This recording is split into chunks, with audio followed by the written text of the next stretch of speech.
Voilà. Donc, je vais commencer premièrement par l'ouverture de mon Android Studio. Ferme tout ça.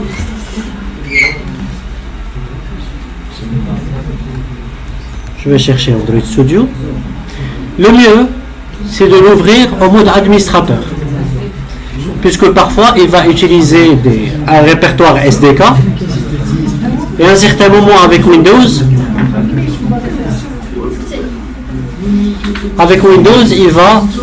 il va pas trouver les permissions pour accéder au répertoire. Donc on va l'ouvrir au mode admin. Si vous avez créé déjà un projet, il va vous ouvrir le dernier projet, l'application la première fois. Sinon, il va vous ouvrir l'interface par défaut de créer le premier projet.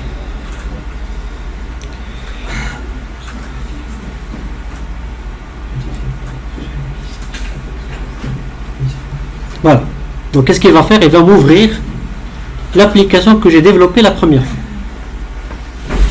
Pas la première fois, mais plutôt la dernière application qui était ouverte.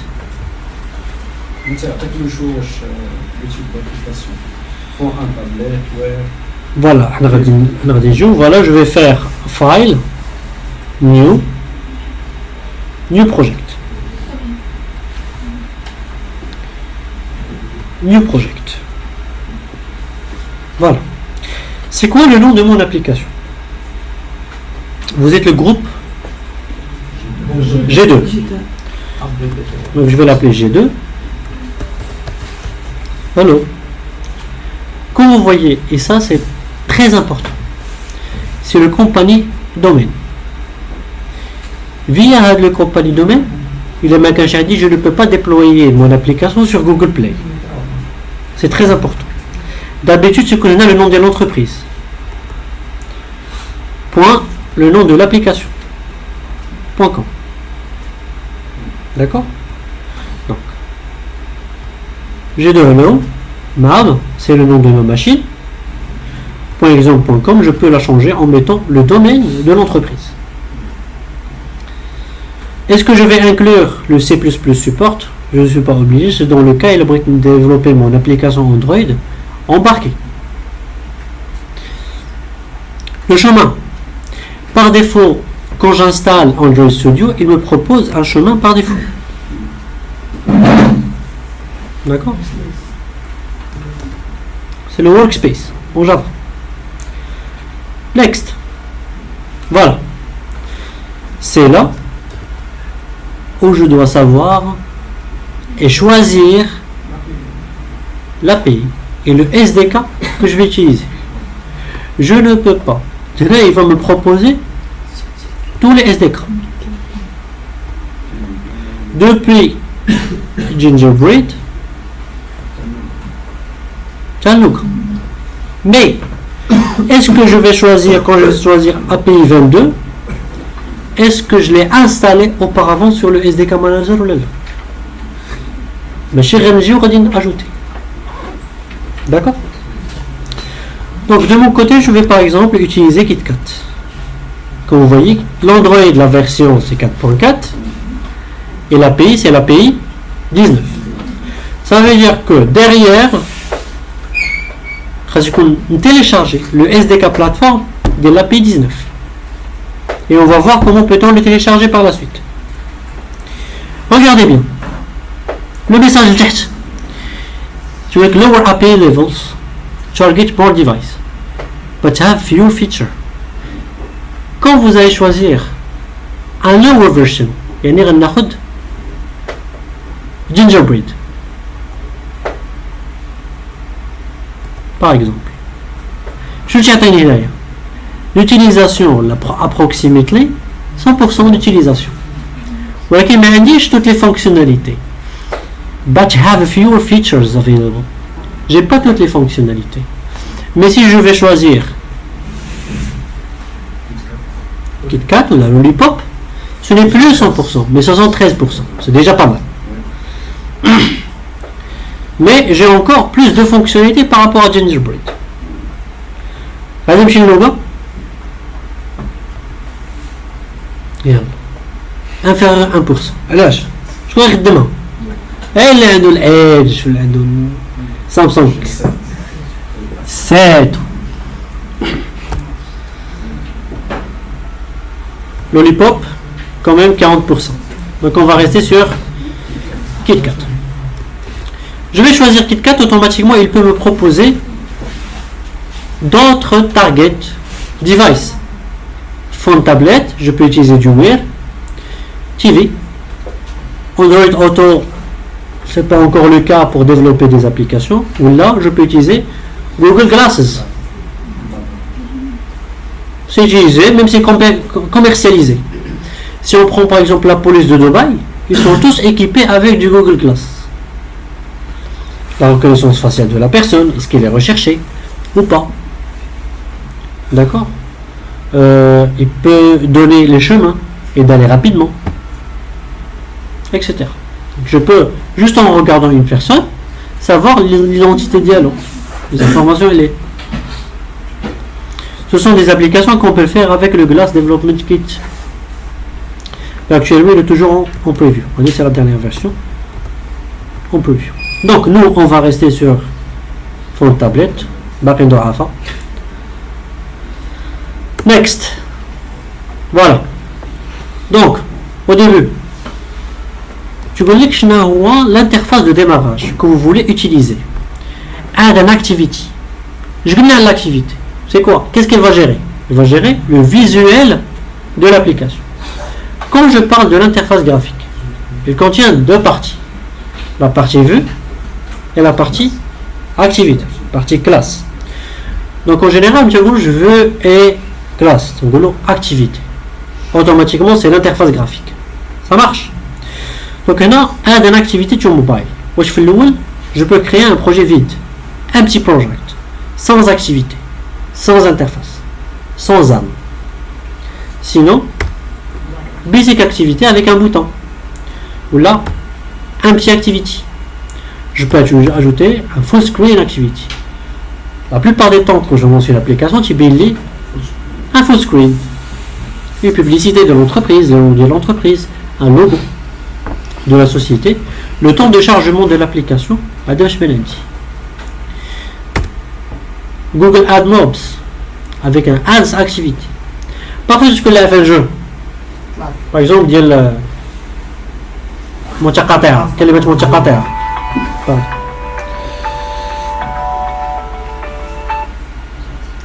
نقول كلمة متقاطعة.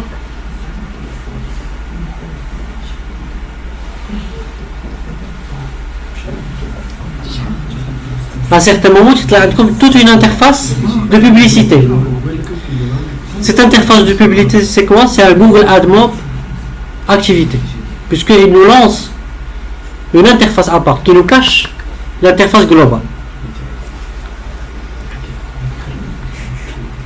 Un Google Map Activity, c'est-à-dire au moment de lancement, il va nous lancer le Google Map.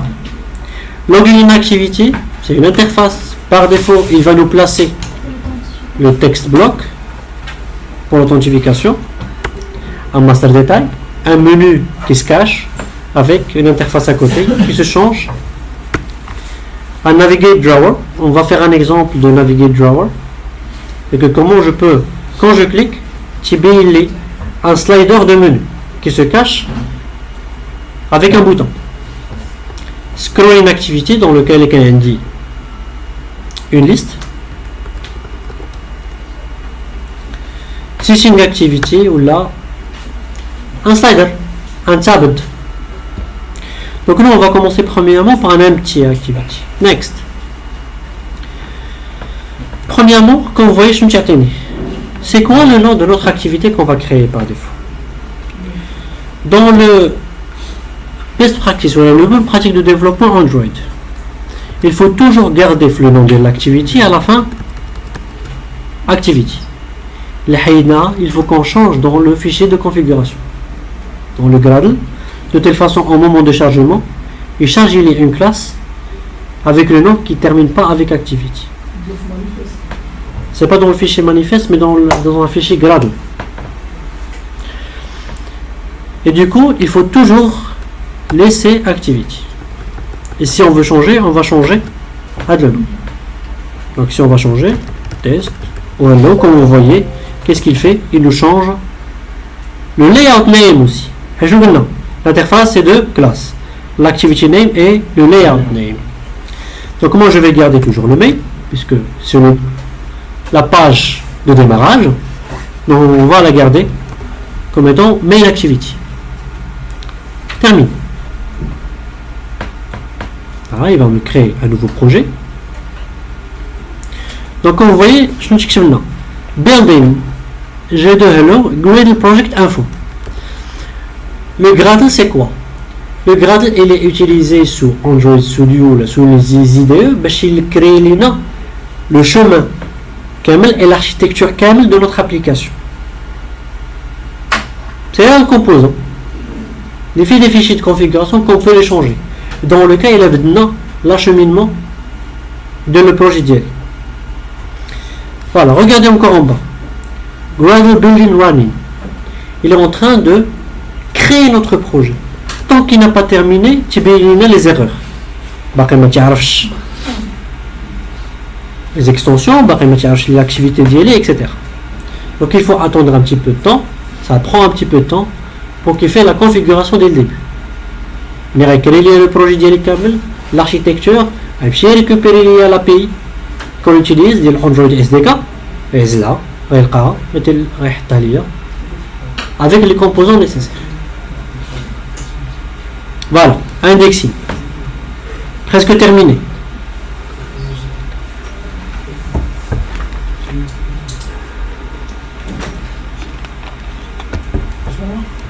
Voilà, il a terminé. Donc, c'est notre interface Android Studio. On ne va pas se perdre. C'est la même chose que Eclipse. Je veux créer un nouveau projet, faire un petit File, New Project. Je veux ouvrir un projet existant, Open. Automatiquement, tu as tenu le chemin par défaut.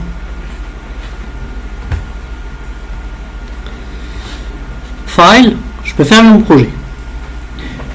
Lié avec un autre projet C++. Le but de C++, c'est que c'est multiplateforme. Je peux utiliser sur du .NET, sur du Android, sur du Java, etc. Settings, des paramètres. Donc, suivez-moi, c'est très important de la partie. À récupérer le répertoire SDK. Vous allez l'écraser. Par rapport au répertoire SDK par défaut, il est créé après l'installation de l'Android Studio. Finke. Avec comme le chemin. Par défaut, c'est dans ces deux points. Utilisateur. Après, c'est votre session. Pour moi, c'est map top system. Par la suite, il faut chercher AppData, local, puis Android, et à la fin, je vais trouver mon répertoire SDK. Pour ne pas perdre le répertoire, vous pouvez le renommer. F2, je le renomme, on a جديد اللي فيه 20 giga. Bien sûr, il faut vérifier où j'ai comme l'espace disque ou là. Par la suite, vous rentrez dans File, Settings. Et dans File Settings, on a la partie Apparence et Behavior, Appearance, System Setting, et on va trouver la partie Android SDK. Je tiens le chemin d'elle. Et là, je dis le répertoire écrasé tout, je dois rentrer et changer le chemin. Mais avec espace disque C, où j'ai là où on change, je peux changer le chemin. D'accord? Voilà.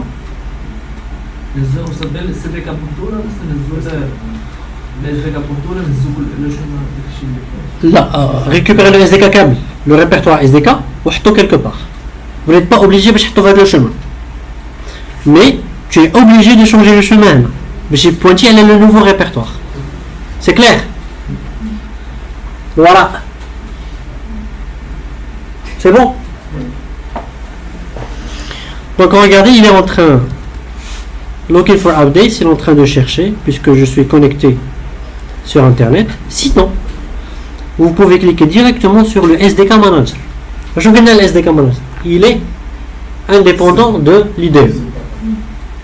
Alors, tu bien les informations. Je suis host Android Studio. Donc, quand je clique, on a l'interface graphique de le SDK Manager. Et comme vous voyez, j'ai cliqué sur l'update, sur les fichiers qui sont déjà installés. Et comme vous voyez, ce sont je installé ou je installé. Les informations ils sont regroupées. Pour l'installer, tu sélectionnes par exemple Android TV. Tu sélectionnes non, et tu cliques sur Install Package. Mais dans ce cas, j'ai besoin d'internet. Il faudrait bien sûr. Sinon, tu peux cocher la rebelle qui fait updates. Installe, mais qui fait une mise à jour. Donc, on a dit Android TV. Donc, on a le reste, je peux le décocher. Le Google APIs. Donc, on a déjà toute la partie SDK, plateforme, télécharger. Donc, la partie, mais film. Aussi, qu'est-ce que j'ai téléchargé? Toute la partie SDK plateforme. Il y a l'API 25. Il y a l'API 24. La documentation plus le SDK plateforme. Les images. C'est là où il y a beaucoup. C'est la taille. Non, fait qu'il y a 20 gigas. Alors, puisque on installe les images. Système image. Tout l'OS Android. Virtualisé. Mais relancer, il va lancer lié à la machine câble. Donc l'image d'elle est indienne. Mais je vais télécharger, ça va prendre du temps. Donc le Android API 23. 22, j'ai rien installé. 21. Etc. Donc là, vous pouvez vérifier ce qui est installé. À un certain moment, j'installe que le SDK plateforme. Après, j'ai installé dès que je l'ai. Alors, je le SDK plateforme. J'ai besoin de l'SDK plateforme pour faire mon développement. Amma, l'image, le simulateur, je peux utiliser la dernière version, Lollipop. Voilà que le développement derrière, c'est du KitKat. On défait le déploiement sans problème. Parce qu'il y a la compatibilité. Le problème, il y a un projet Lollipop où le simulateur est derrière Gingerbread ou la KitKat. C'est clair? Voilà. Donc, si c'est clair, donc quels sont les SDK qui ont été installés, les SDK plateforme. Donc, j'ai choisi KitKat qui j'ai une installation partielle. KitKat c'est l'API level 19. On va qu'est-ce que j'ai installé sur l'API 19. Donc on a l'API 19, j'ai quand même le SDK plateforme.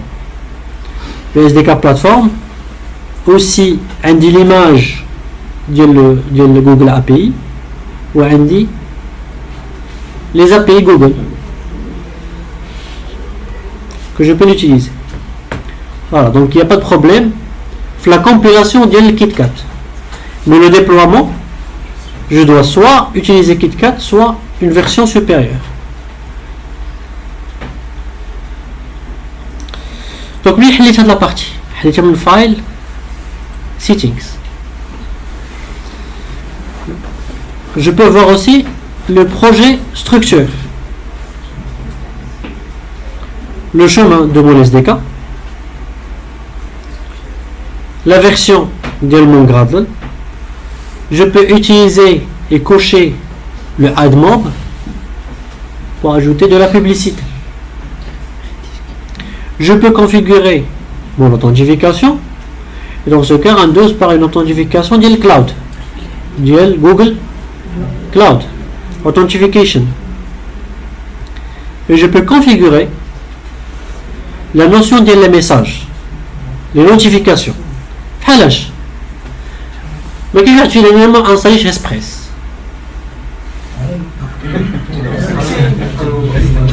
اسبريس شو تيدير لينا il envoie des notifications pour chaque article ou là un article important il affiche une notification كتوصلك تقراها بزز. Comment ça se passe? Ce qu'il passe par un service, le service Hub Notification. C'est le Google Cloud Messaging.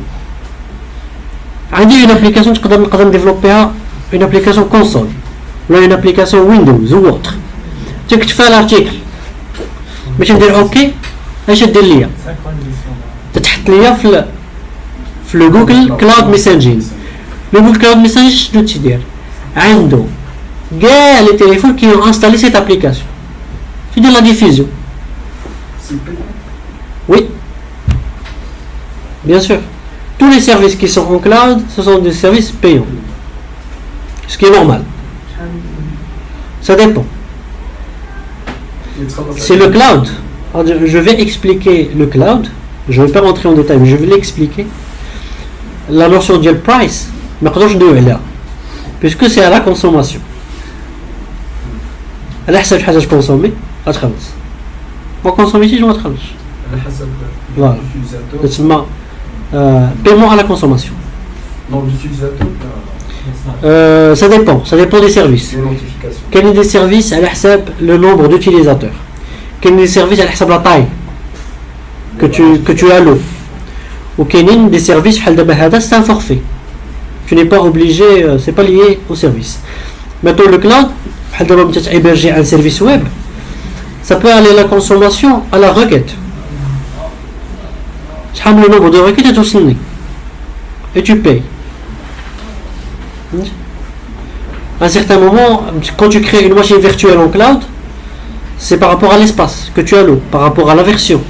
Et là, une machine virtuelle est faite à Windows, ça coûte plus cher qu'une machine qui est faite à Linux, qui est gratuite, puisque tu payes la licence. D'accord? Oui. L'admob. Quand tu connais l'admob, tu as ajouté une activity, ou tu as ajouté un code que tu dois le récupérer, l'admob, le site admob. Voilà, tu dois récupérer avec le code, tu dois l'ajouter dans ton XML. Le genre de l'AdSense, sauf que l'admob ديال mobile, tu dois choisir le layout ديالك في une partie où tu ajouter la publicité, واش الفوق ولا لتحت ولا في الجنب. C'est une zone. Ça bloque, mais هنا c'est que tu dois faire deux configurations. La première, l'interface web de Google AdMob, ou la deuxième qui génère le code pour ajouter le fichier, le contenu XML. Donc toute cette partie de l'activité, je ferai l'après-midi. Ça marche? AdMob, c'est un avancé au cours. Ça fait.